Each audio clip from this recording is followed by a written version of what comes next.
We're thrilled that you're coming. For about 10 years, my ministry has been focusing on financial freedom, trying to help people climb out of debt, become owners of real estate, and just really put themselves on a good financial track. And Right. my book and my workbook and our training and all of our materials have been aimed at adults, Hmm. because I've got so many people who are just drowning. And every year for the last 10 years, people have been saying, look, you got to get to these kids before they get in trouble. And Right. particularly college students that are just being exposed to credit cards day one. That was me. Really? In college? Absolutely. That's when I had terrible credit because of those credit cards in college. But you aren't you from Jersey? You're supposed to know better.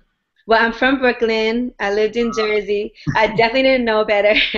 Yeah, I'm from Brooklyn too. Uh, Yeah. so 2 years ago, we had a group of recent college grads come together, and they took all of my materials, and then they adapted it to a younger crowd. The mission was everything that they wish they knew when they went to college. Right. And they put together an outline, a curriculum, a workbook, but we really haven't had time or capacity to use it. And so what we decided was that we would launch it at this year's conference, but we needed a personality that that young people were more likely to listen to than listen to a preacher. Right. And I had you in the back of my mind all 3 years because you have more influence over this next generation than all the preachers in the country together. Right.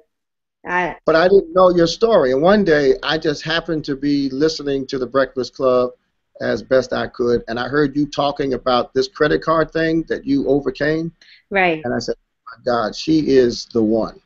No, I did a So whole thing in Black Enterprise magazine about it because I definitely, had like a shopping mini addiction, and I had all these different credit cards that I got when I was in college, and I was just buying things and running everything up to the limit and trying to pay down the minimum if I paid it at all. And when I yeah, graduated, I owed so much money, and I was like, how am I going to do this? And it took a long time for me to get myself out of it. And, during the course of that time, I still was just living check to check, still right. had these debts I had to pay off, still had my student loans, still had to pay rent, and I was managing an artist, so I was still having to get credit cards to pay for stuff for him. And it was just a lot. It was very overwhelming for me, and it is a feeling of I don't know if I'm ever going to be able to get out of this, but I did manage to do that. And actually I bought a house recently last year. Okay. I bought a house, and I just started investing in the stock market also. Well, that's outstanding. The reality is that most people, when they get in a jam like that, they just don't know how to get started, Hmm. and they get so overwhelmed. I was there. I mean, I'm on the board of a bank now, but that's not my story. I mean, I'm an expert on this because, like you, I was drowning in debt. I drove a big car, had furniture, had credit cards, and I was broke all the time. Right. So we've been on this mission, and I'll tell you, there is no, in my mind, there's no greater mission than this, because once you get control of your finances, you get control of your life. We don't really teach money management. We teach life management, and then using money to reach your goals. Right.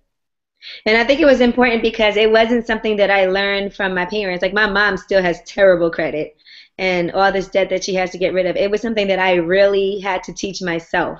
Right. And then it was important for me to reach out to other people too who were, I reached out to stockbrokers, I reached out to people who were experts as far as money management and all of that, just to kind of talk to them to get some advice. And there's so much information available. Oh, absolutely.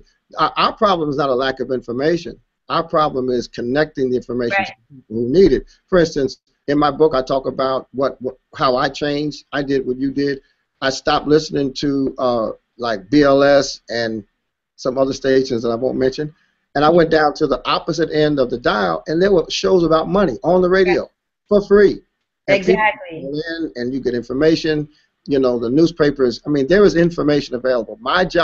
Our job is to really motivate people to believe, one, that it's possible, two, that it's important, and three, that they can really do it. So your testimony is that if you could do it, anybody can do it. Trust me, if I can do it and as much money as I owed, I think, and to not even just do it, but then to be able to buy a house in this climate, like last year, where you had to put down 25%, not Right. just previously you could have put down 5%, 10%. I had to put down 25% to buy my house, and I have a perfect credit score now, by the way, Do which that. you could have never, ever, ever made me believe that could happen. But Yeah. if You I do it could one do step it, at a then time. You do it one step at a time. mhm. You do it one bill at a time. And I think that a voice like yours can be so impactful in the country. I mean, this is not a perfect country. And once we solve all of the other problems that have to be solved, we are still going to be faced with this issue of living within our means, paying our bills on time, having dreams, putting away money, saving money, investing money. I mean, that's something that no one can do for us. We got to do for ourselves. Right. And my main thing was, I know a lot of times people tell you like what you're supposed to do to pay off debt, but I had to do what worked for me best. And what I did was I got rid of all those little credit cards, those store cards that have high interest rates, Right. all those little things, a little $600 I owe on this card, 1,200 on this card, get rid of those. I got rid of all those first.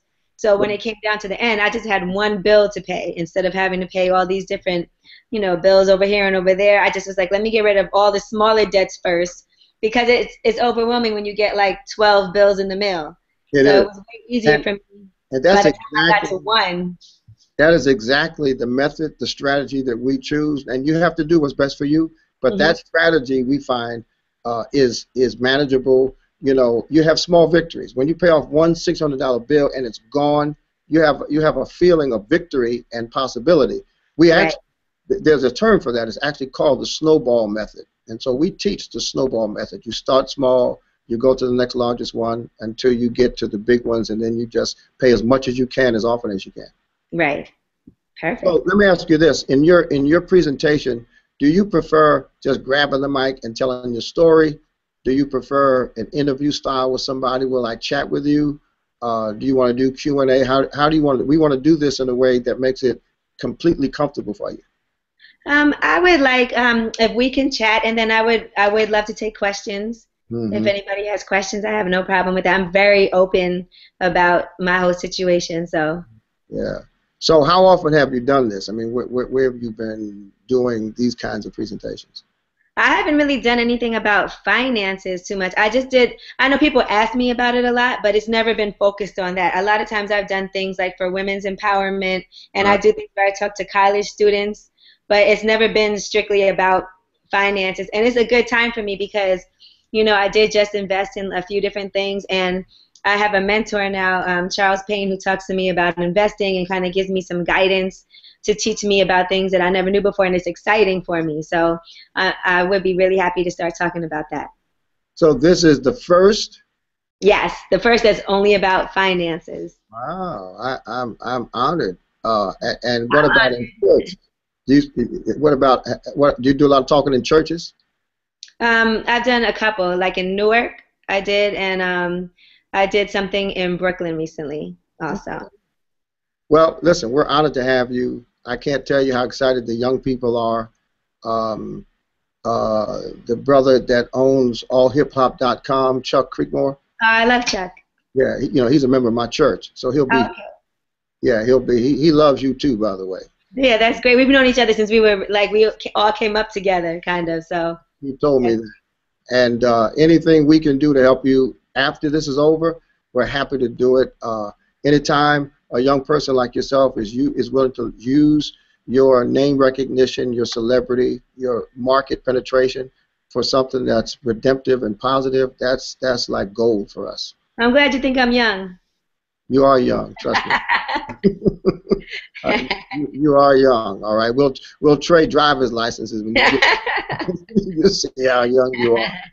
But really, we'll stay in touch. We'll hook you up that day. You'll be very well treated. And moreover, anytime you want to do more of this, we do this every day, all day. So Okay. this is what we Oh, do. I'm really happy to be a part of it. I'm very much looking forward to it. Great. All right. Thank you so much. Thank you. Good. All